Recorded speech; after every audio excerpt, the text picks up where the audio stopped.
அந்த கல்லூரிக்கு அந்த வருஷத்தோட கடைசி நாள் அது. கல்லூரி வாசல்ல கிடந்த மரபெஞ்சில குக்கு, ஜக்கு, விக்கி இவங்க 3 பேரும் உட்காந்து பேசிக்கிட்டு இருந்தாங்க. நமக்கு தான் இன்னையோட இந்த காலேஜ் லைஃப் முடிஞ்சு போயிடுச்சு. அடுத்து என்ன பண்ண போற? என்ன பண்ண போறேன்னா, எங்க அப்பா நான் நகரத்துக்கு போய் படிக்கிறதுக்கு எல்லா ஏற்பாடும் பண்ணிட்டாரு. நான் ட்ரெயின் ஏற வேண்டியது மட்டும்தான் பாக்கி. அப்ப நீ நகரத்துக்கு போய் படிச்சுட்டு வந்தா பெரிய பணக்காரன் ஆயிடுவ. ஏன், நான் இப்ப பணக்காரன் இல்லையா? படிச்சுட்டு வந்துதான் பணக்காரன் ஆகணுங்கிற நிலைமை எனக்கு இல்ல. நான் பணக்காரனாதான் பிறந்தேன், பணக்காரனாதான் இருக்கேன். நான் எப்பவுமே பணக்காரன் தான். குக்கு, நீ என்ன வேலைக்கு போக போறியா இல்ல மேல படிக்க போறியா? குக்கு எப்படி படிக்க முடியும்? வேலைக்கு போவான்னு தான் நினைக்கிறேன். ஏற்கனவே அவங்க அம்மா எங்க வீட்டுலதான் வேலை பாக்குறாங்க. வீட்டு வேலை செஞ்சு குக்குவை இது வரைக்கும் படிக்க வச்சதே பெருசு. ஜக்கு சொல்றதும் உண்மைதான். எங்க அம்மா ஜக்கு வீட்டுலதான் ரொம்ப நாளா வேலை செய்யறாங்க. ஆனா படிக்கணும்னு தீராத ஆசையும் தகுதியும் உள்ளவங்க கிட்ட பணம் இல்லைன்னாலும் எப்படியாவது பணத்தை சேர்த்து படிச்சிருவாங்க. ஆனா படிக்க தகுதியே இல்லாதவங்க பணம் இருக்குன்னு படிக்க ஆரம்பிச்சா அவங்க படிக்க மாட்டாங்க. பணம் தான் பாழா போகும். எனக்கு படிக்க தகுதி இருக்குன்னு எனக்கு நல்லா தெரியும். குக்கு, என்ன என்னைக்கும் இல்லாம இன்னைக்கு உன்னோட முகம் ரொம்ப வாட்டமா இருக்கு. அம்மா, இப்ப நான் நகரத்துக்கு போய் மேல் படிப்பு படிப்போமா இல்ல ஏதாவது வேலை தேடிக்கிட்டு இங்கேயே இருந்துருவோமான்னு யோசனையா இருக்கு. குக்கு, இப்படி பேசுறத முதல்ல நிறுத்து. நீ இன்னும் படிக்கணும். உங்க அப்பாவோட கனவை நான் நிறைவேற்றியே ஆகணும். அம்மா, நகரத்துக்கு போய் மேல் படிப்பு படிக்கணும்னா நிறைய செலவாகுமே. அதுக்கு நம்ம என்ன பண்றது? நம்ம கிட்ட இந்த வீட்டை விட்டா வேற என்னமா இருக்கு? குக்கு, பேங்க்ல லோன் வாங்குவோம். மீதி பணத்துக்கு என்னோட இந்த நெக்லஸையும் வித்துடுவோம். அம்மா, உன்னோட நெக்லஸ விக்க எனக்கு கொஞ்சம் கூட விருப்பமே இல்ல. தயவு செய்து அதை விக்க வேண்டாம். குக்கு, நீ போய் நல்ல விதமா படிச்சுட்டீங்க வந்து இந்த நெக்லஸ் மாதிரி நிறைய நெக்லஸ் ஒன்னாலும் எனக்கு வாங்கி கொடுக்க முடியுங்கிற நம்பிக்கை எனக்கு இருக்கு. உனக்கும் இதே நம்பிக்கை இருந்தா நகரத்துக்கு போய் படி. நம்பிக்கை இல்லைன்னா ஏதாவது வேலை தேடிக்கிட்டு இங்கே இரு. அம்மா, அப்படி எல்லாம் சொல்லாதம்மா. இப்பவே வாமா, போய் நெக்லஸ வித்துட்டு வருவோம். உனக்காகவும் உன் நம்பிக்கைக்காகவும் நான் எதையும் செய்வேம்மா. பிறகு குக்கும் சோனாவும் நெக்லஸ விற்க கடத்தருக்கு போனாங்க. இந்த நெக்லஸ்ல உள்ளது நல்ல வைரம், இப்பவும் நல்ல விலைக்கு போகும். சேட்ஜி, அந்த கல் இருக்க நெக்லஸ் கூட நல்ல தங்கத்தால ஆனதுதான். அதனால நல்ல விலைக்கு எடுத்துப்பீங்கன்னு எதிர்பார்க்கறேன். இந்தாங்க, இந்த பணத்தை வச்சுக்குங்க. நீங்க கேட்டதை விட அதிகமாவே கொடுத்திருக்கான் இந்த ஷெட்ஜி. சேட்ஜி, நான் நகரத்துக்கு போய் படிக்கிறதுக்காக தான் இந்த நெக்லஸ விக்கிறோம். நான் படிச்சுட்டு வந்த உடனே இந்த நெக்லஸ் எனக்கு திரும்ப வேணும். தம்பி, இந்த நெக்லஸ் என்கிட்டயே இருக்கும்னு சொல்ல முடியாது. யாராவது இத கேட்டா வித்துடுவோம்.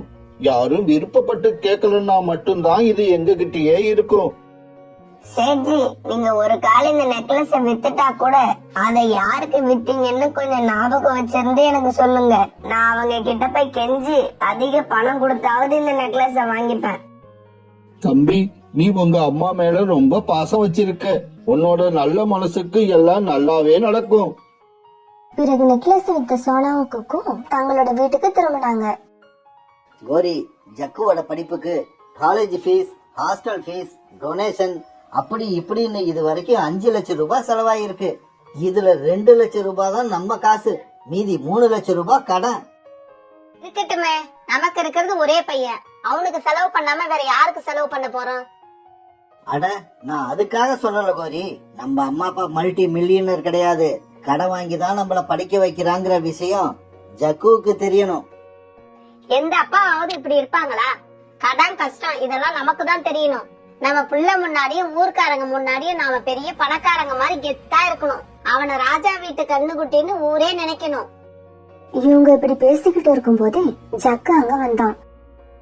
அப்பா, காலேஜ் ஃபீஸ், ஹாஸ்டல் ஃபீஸ் கட்டியாச்சு. நம்ம வேலை முடிஞ்சிருச்சுன்னு இருக்காதீங்க. எனக்கு மாசம் மாசம் செலவுக்கு 50,000 அனுப்பி வைங்க. என்னது 50,000? அதுக்கு நீ படிக்கவே தேவையில்ல. காலேஜி, நீங்க வாய மூடுங்க. டேய் ஜக்கு, நீ என்ன 50,000 கேக்குற? அவ்வளவுலாம் எங்களால அனுப்ப முடியாது. வேணும்னா 45,000 அனுப்புறேன். செலவு கொஞ்சம் சிக்கனமா பண்ணி கிடைச்சிடலாம். இத பார்த்த காலுக்காகவும் தலையில அடிச்சுக்கிச்சு. குக்கு நகரத்துக்கு போறதுக்கான எல்லா ஏற்பாட்டையும் சோனா செஞ்சு முடிச்சிருச்சு. மறுநாள் குக்கு ஊருக்கு கிளம்ப வேண்டிய நாள். குக்கு, நீ என்ன சின்ன பையனா? ஏன் உன் கண்ணுல கண்ணீர் வருது? அப்பா அம்மாவோட கனவை நினைவாக்கதான் இப்ப நகரத்துக்கு போறேன்னு நினைச்சா உன் கண்ணுல கண்ணீர் வராது. குக்கு சின்ன வயசுல இருந்து இப்ப வரைக்கும் அம்மா அப்பாவை பிரிஞ்சு ஒரு நாள் கூட இருந்ததே கிடையாது. இப்ப அம்மாவை பிரிஞ்சு ஹாஸ்டல்ல போய் தங்க போறோம்னு நினைக்கிறப்ப அவன் கண்ணுல அவனையும் அறியாம கண்ணீர் வந்தது. அம்மா, கவலைப்படாதீங்க. நீங்க நினைச்சது எல்லாத்தையும் நான் சாதிச்சு காட்டுவேன். ஒரு நாள் இல்ல ஒரு நாள் உங்களை நான் பெரிய மகாராணி மாதிரி வச்சிருப்பேன். குக்கு, நீ சொன்னது எல்லாத்தையும் சாதிப்புங்கிற நம்பிக்கை எனக்கு இருக்கு. அப்புறம் என்னோட ஞாபகம் உனக்கு வந்துச்சுன்னா கண்ணை மூடி அம்மாவோட முகத்தை நினைச்சு பாத்துக்க. அம்மா, நீங்களும் என் நினைப்பு வந்தா அப்படியே செய்யுங்கம்மா. அப்ப நான் போயிட்டு வரேம்மா. இப்படி சொல்லிக்கிட்டு குக்கு அவங்க அம்மா தோல்ல போய் சாஞ்சுக்கிட்டான். பிறகு குக்கு ட்ரெயின்ல ஏறி நகரத்துல படிக்கிறதுக்காக போனான். இப்படியே சில நாட்கள் நகர்ந்துச்சு. குக்கு தனக்குண்டான பாடங்களை ஆர்வத்தோடையும் முழு மனசோடையும் படிச்சான். அம்மா அப்பாவோட கனவை நிறைவேற்றணுங்கிற நினைப்பு அவனுக்குள்ள எப்பவும் இருந்துகிட்டே இருந்துச்சு. இதனால அவன் ஒரு நாள் கூட லீவ் போடாம காலேஜுக்கு போய்கிட்டே இருந்தான். ஒரு நாள் குக்கு பெட்ரோல் பங்க் வழியா போகும்போது ஒரு பறவை வழி மறைச்சு இப்படி கேட்டுச்சு. தம்பி தம்பி, நீ காலேஜ் ஸ்டூடெண்ட் தானே? ஆமா சார், நான் காலேஜ்ல தான் படிச்சுக்கிட்டு இருக்கேன். தம்பி, இந்த பெட்ரோல் பங்க் என்னதுதான். இதுல சாயங்காலம் பார்ட் டைமா வேலை பார்க்க எனக்கு ஆள் தேவைப்படுது. சம்பளம் நிறைய கொடுப்பேன். உனக்கு வர்றதுக்கு சம்மதமா? இதுக்கு சந்தோஷத்தோட ஒத்துக்கிட்ட குக்கு படிச்சுக்கிட்டே பணம் சம்பாதிக்கவும் ஆரம்பிச்சான். இங்க சோனா இதயத்தை கல்லாக்கிக்கிட்டு குக்கு என்னைக்கு படிப்பு முடிச்சிட்டு வருவான்னு நாட்களை எண்ணிக்கிட்டு இருந்துச்சு. அப்ப வாசு கதவை யாரோ தட்டுற சத்தம் கேட்டுச்சு. உடனே வெளியில போன சோனா அங்க தபால்காரரை பாத்துச்சு. சோனா, உன் பையன் குக்கு நகரத்துல இருந்து லெட்டர் அனுப்பி இருக்கான். உடனே ஆவல அடக்க முடியாத சோனா குருவி லெட்டரை வாங்கிக்கிட்டு உள்ள போய் படிக்க ஆரம்பிச்சது. அம்மா, நான் ஒவ்வொரு நாளையும் ரொம்ப கஷ்டப்பட்டு நகர்த்திக்கிட்டு இருக்கேன். நீங்க இல்லாம எனக்கு ரொம்ப கஷ்டமா இருக்குமா. அதுக்காக நீங்க என்ன நினைச்சு கவலைப்படாதீங்க. நான் இப்ப என்னோட பொறுப்பை நல்லா உணர்ந்துட்டேன். என்னோட பாடங்களை முழு மனசோட சந்தோஷமா படிக்கிறேம்மா. நீங்க உங்க உடம்ப கவனமா பாத்துக்கோங்க. நான் சீக்கிரமா திரும்பி வந்துருவேம்மா. வந்துட்டேன்னா உங்களை பிரிஞ்சு அதுக்கப்புறம் எங்கேயும் போக மாட்டேன். உங்க கூடவே இருப்பம்மா. லெட்டர் படிச்ச சோனாவோட கண்ணுல இருந்து தண்ணீர் அருவி மாதிரி கொட்டுச்சு. உன்னை நகரத்துக்கு அனுப்பிட்டு நான் எவ்வளவு கஷ்டப்படுறேன்னு எனக்கு தான் தெரியும். நீ ஊருக்கு கிளம்பின அன்னைக்கு என் கண்ணுக்குள்ள ஒரு கடலே இருந்துச்சு. இருந்தாலும் நான் அழுதா நீ ரொம்ப அழ ஆரம்பிப்ப. அதனாலதான் என் கண்ணீரை நான் கட்டுப்படுத்திக்கிட்டேன். ஆனா இப்ப எனக்கு வாய் விட்டு கதறி அழணும் போல இருக்கு. நீ திரும்பி வர அந்த நாளுக்காக தான்டா அம்மா தாம இருந்துகிட்டு இருக்க. சீக்கிரமா அம்மா கிட்ட வந்துட்டா சொல்லும். இப்படியே சில நாட்கள் நகர்ந்துச்சு. சோனா குருவி இன்னைக்கு தான் வேலை செய்யற கோரிக்காக வீட்டுல தான் மகன் குக்குக்காக அட்வான்ஸ் வாங்க போச்சு. கோரி மேடம், என் பையன் குக்குவுக்கு இப்ப லாஸ்ட் செமஸ்டர் ஃபீஸ் கட்டணும். என்னோட இந்த மாச சம்பளத்தை அட்வான்ஸா கொடுத்தா நல்லது. சோனா, முதல்ல நீ உன் பையனை மேல் படிப்புக்கு அனுப்புனதே தப்பு. புளிய பார்த்து பூனை சூடு போட்டுக்கிட்ட மாதிரி எங்களை பார்த்து நீ எதுவும் செய்யக்கூடாது சோனா. இப்ப பாரு, என்கிட்ட வந்து கையேந்தி நிக்கிற. மேடம், நான் கையேந்தல, என் சேலரிய தானே அட்வான்ஸா கேட்டேன். சரி சரி வாங்கிக்க. ஆனா அதுக்கு நீ ஒரு மாசம் சம்பளம் இல்லாம வேலை பார்க்கணும். சம்மதம்னா இப்பவே அட்வான்ஸா வாங்கிக்க. சரிங்க மேடம், நீங்க சொன்ன மாதிரியே செய்யறேன். சோனா இப்படி சொன்ன உடனே கோரி சோனா கிட்ட அட்வான்ஸ கொடுத்தது. இப்படியே சில மாசங்கள் நடந்துச்சு. பிறகு குக்கு ஆவலோட எதிர்பார்த்துக்கிட்டு இருந்த அந்த நாளும் வந்தது. அதாவது நகரத்துல குக்கு தன்னோட படிப்பை முடிச்சிட்டு கிளம்பி போற நாள். குக்கு, நீ நம்ம யூனிவர்சிட்டிலேயே முதல் மாணவனா வந்திருக்க. அதற்கான பரிசு இது. அப்புறம் நீ விருப்பப்பட்டா நாங்களே உனக்கு இந்த நகரத்துல வேலை வாங்கி தரோம். அதுவும் நீ எதிர்பார்க்காத சம்பளத்துல. இல்ல சார், நான் என்னோட அம்மா கிட்ட போகணும். நான் என்னோட காட்டிலேயே எனக்கான வேலையை தேடிப்பேன். இதுக்கப்புறம் எங்க அம்மாவை பிரிஞ்சு என்னால இருக்க முடியாது. பிறகு அன்னைக்கு ராத்திரி குக்கு தன்னோட காட்டுக்கு ரயில்ல பயணம் செய்தது. பிறகு வந்து சேர்ந்த உடனே இந்த மாதிரி யோசிக்க ஆரம்பிச்சது. பெட்ரோல் பங்க்ல பார்ட் டைமா வேலை செஞ்சு கிடைச்ச பணத்தையும் காலேஜ்ல நமக்கு பரிசா கொடுத்த பணத்தையும் வச்சு அம்மாவோட நெக்லஸ வாங்கிடலான்னு நினைக்கிறேன். ஆமா, அதுதான் சரி. அத வாங்கிக்கிட்டு தான் வீட்டுக்கு போகணும். இப்படி யோசிச்ச குக்கு அந்த நகை கடைக்கு போச்சு. சேட்ஜி, என்ன ஞாபகம் இருக்கா?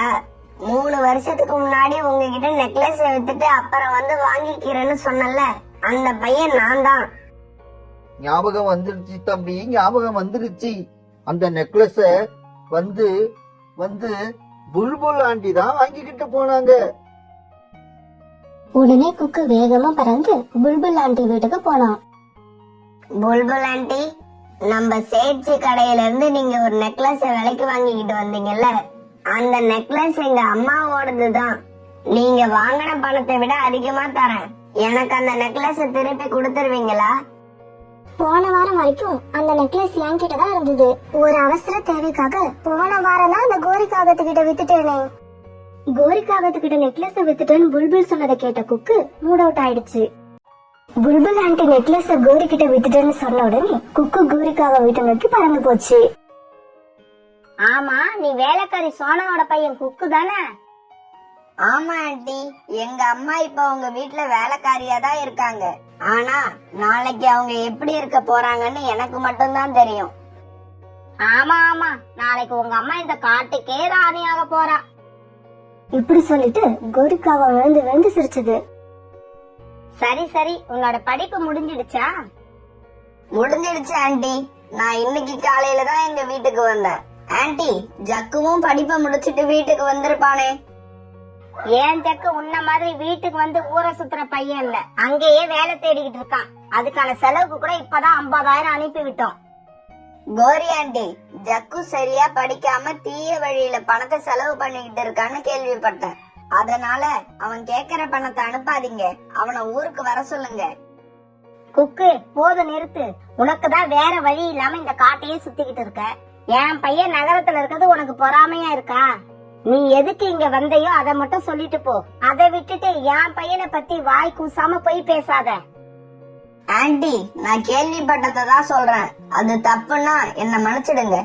இப்ப நான் இங்க எதுக்கு வந்தேன்னா, புல்புல் ஆண்டி கிட்ட இருந்து போன வாரம் நீங்க வாங்கின நெக்லஸ் எங்க அம்மாவோடது. அதை திரும்ப வாங்கி எங்க அம்மா கழுத்துல போடணும்னு நான் ஆசைப்படுறேன். நீங்க வாங்கின விலையை விட அதிகம் தர தயாரா இருக்கேன். குக்கு, என்ன பத்தி என்ன நினைச்ச? உன்கிட்ட இருக்கிற பணம் எல்லாம் கால் தூசுக்கு சமானம். கொஞ்ச நாள்ல என் மகன் ஜக்கு பெரிய ஆபீசர் ஆக்கிடுவான். எங்க கிட்ட படத்துக்கு எந்த குறைச்சலும் இருக்க போறது இல்ல. வேணும்னா உங்க வீட்டுல இன்னும் ஏதாவது நகை இருந்தா கொண்டு வா, அதையும் நான் வாங்கிக்கிறேன்.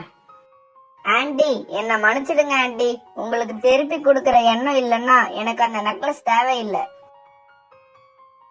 இப்படி சொன்ன குக்கு ரொம்ப சோகமா தன்னோட வீட்டுக்கு போனான்.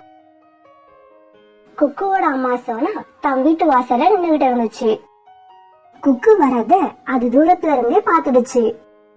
என் மகன் வந்துட்டான், என் மகன் வந்துட்டான். எவனா குக்கு, ஒரு லெட்டர் கூட போடாம எப்படிதான் வந்த? அம்மா, உங்களுக்கு சர்ப்ரைஸா இருக்கணுமேனு தான் நான் லெட்டர் போடாம வந்தேன்.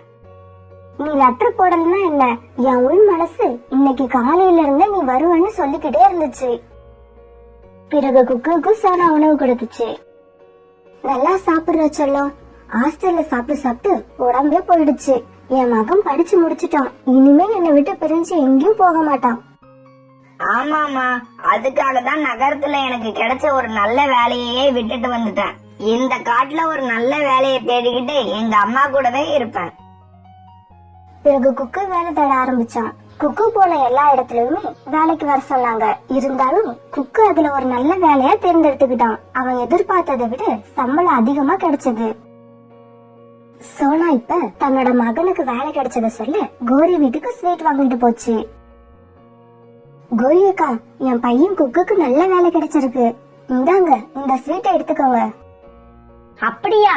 என் பையன் ஜக்கு கூட இன்னைக்குதான் வந்தான். நகரத்துல வேலை பாக்கறதா இல்ல இங்க வேலை பாக்கறதான்னு என் பையன் குழப்பத்துல இருக்கான். சரி, அப்புறம் நான் நாளையில இருந்து வேலைக்கு வர மாட்டேன். அதையும் உங்ககிட்ட சொல்லிட்டு போலான்னு தான் வந்தேன். பையன் வேலைக்கு போறாங்கிற நம்பிக்கையில வேலைய விட்டுறாத சோனா. அப்புறம் நாளைக்கு என்கிட்ட வந்து கண்ணை கசக்கிட்டு நின்னா வேலை கொடுக்க மாட்டான், ஜாக்கிரதை. எதுக்கும் ஒரு தடவைக்கு 4 தடவை யோசனை பண்ணிக்க. கோரி மேடம், பையனை பத்தி யோசனை பண்ண வேண்டியது நான் இல்ல, நீங்கதான். உங்க பையனை கொஞ்சம் நல்லா கண்காணிச்சுக்கிட்டே இருங்க. காலேஜ்ல படிக்க போன ஜக்கு ஆன்லைன்ல ரம்மி விளையாட்டுக்கு அடிமை ஆயிட்டான்னு கேள்விப்பட்டேன். அவனை நீங்க எப்படியாவது திருத்த முயற்சி பண்ணுங்க, இல்லன்னா அவன் தேரவே மாட்டான். இப்படி சொன்ன சோனா குருவி தன்னோட வீட்டுக்கு பறந்து போச்சு. ஜக்கு, குக்குவுக்கு நம்ம காட்டுலயே நல்ல வேலை கிடைச்சிருக்கு. நீ எப்படா செல்ல வேலைக்கு போக போற? சோனா குருவி வேற உன்னை பத்தி என்னென்னவோ சொல்லிட்டு போகுதுடா. அதை கேட்டதுல இருந்து எனக்கு ரொம்ப பயமா இருக்கு.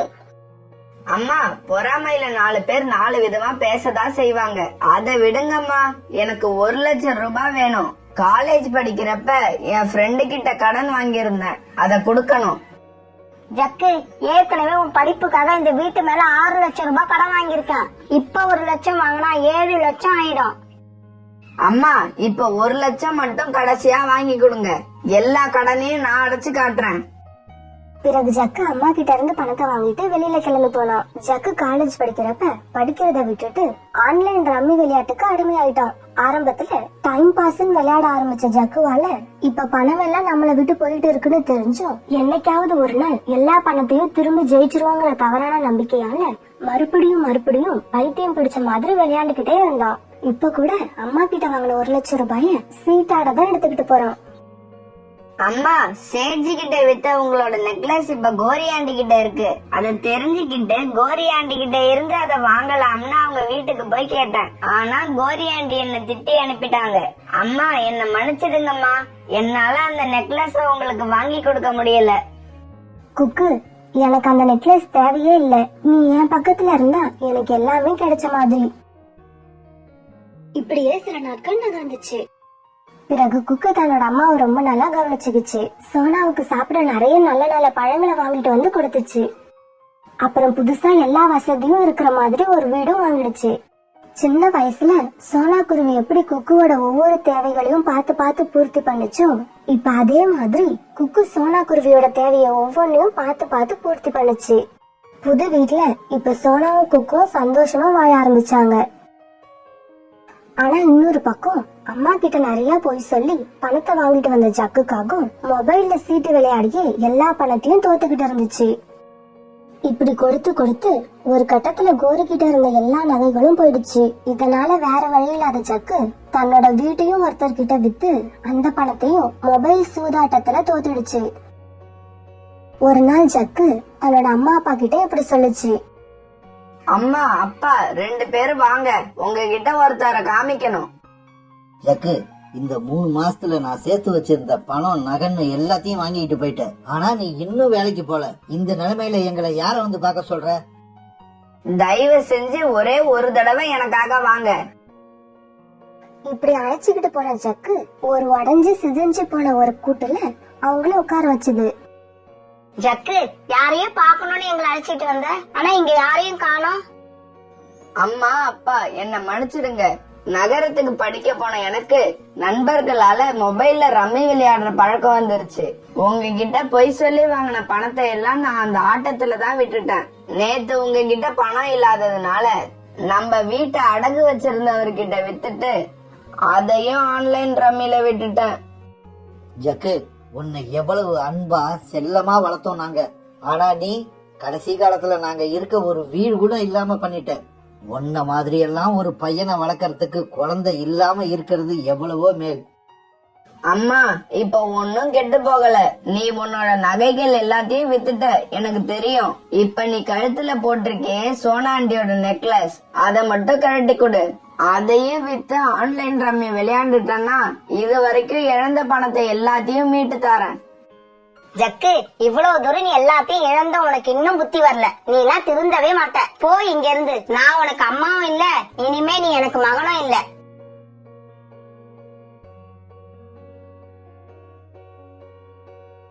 இப்ப காலுக்காகவும் கோரிக்காகவும் அந்த கூட்டுல உட்காந்து அழ ஆரம்பிச்சாங்க. தன்னோட மகனை பத்தி அவங்க கண்ட கனவெல்லாம் தவறுன்னு இன்னைக்கு அவங்களுக்கு நல்லா புரிஞ்சிடுச்சு. இப்ப அவங்க அடுத்த வேளை சாப்பாட்டுக்கு என்ன செய்யறதுன்னு தெரியாம இருந்தாங்க. என்னங்க, வாங்க சோனா வீட்டுக்கு போவோம். இந்த நெக்லஸை எங்கேயாவது கொடுக்கறத விட இத மறுபடியும் தன்னோட அம்மா கழுத்துல போட்டு அழகு பார்க்க நினைச்ச குக்குவுக்கு இது சும்மாவே கொடுத்துடலாம். சோனா, குக்கு 2 பேரும் என்ன மன்னிச்சிடுங்க. கோரி அக்கா, என்ன அழுவுறீங்க? சொல்லுங்க, என்ன நடந்தது? சோனா, உன் பையன் எந்த நகரத்துக்கு போய் படிச்சு அறிவை வளர்த்துக்கிட்டு வந்தானோ அதே நகரத்துல என் பையன் ஜக்கு ஆன்லைன்ல ரம்மி விளையாட கத்துக்கிட்டு வந்துட்டான். நீங்க சொன்னப்பெல்லாம் நான் நம்பல. இப்ப நாங்க நடுத்தருக்கு வந்ததுக்கு அப்புறம் தான் அது உண்மைன்னு தெரியுது. கோரி அக்கா, உங்களுக்கு ஏற்பட்ட நிலைமையை நினைச்சா ரொம்ப வருத்தமா இருக்கு. குக்கு, இந்தா நீ கேட்ட உங்க அம்மாவோட நெக்லஸ். அன்னைக்கு நீ இத கேட்டப்ப நான் பண திமிர்ல இருந்தேன். ஆனா எல்லாரும் எப்பவும் ஒரே நிலைமையில இருக்க மாட்டாங்க. திடீர்னு நிலைமை எப்படி வேணாலும் மாறுங்கிறத நான் இப்ப புரிஞ்சுக்கிட்டேன். ஆன்ட்டி, இந்த நெக்லஸ் உங்ககிட்ட இருந்து வாங்காமலேயே உங்களை பழையபடி வாழ வைக்கதான் ஆசையா இருக்கு. இருந்தாலும் அது என்னோட அம்மாவோட நகையா இருக்கிறதுனால அதை நான் வாங்கிக்கிறேன். இப்படி சொன்ன கொக்கு காலுக்காகத்துக்கும் கோரிக்காகத்துக்கும் ஒரு அழகான வீட்டை வாங்கி கொடுத்துச்சு. குக்கு, இப்ப நான் நல்ல தெளிவா இருக்கேன். குழந்தைங்களுக்காக பணம் காசு சேர்க்கறது முக்கியம் இல்ல, அந்த பணத்தை சம்பாதிக்க அம்மா அப்பா எவ்வளவு கஷ்டப்படுறாங்கங்கறத பிள்ளைக்கு புரிய வைக்கிறது தான் முக்கியம்.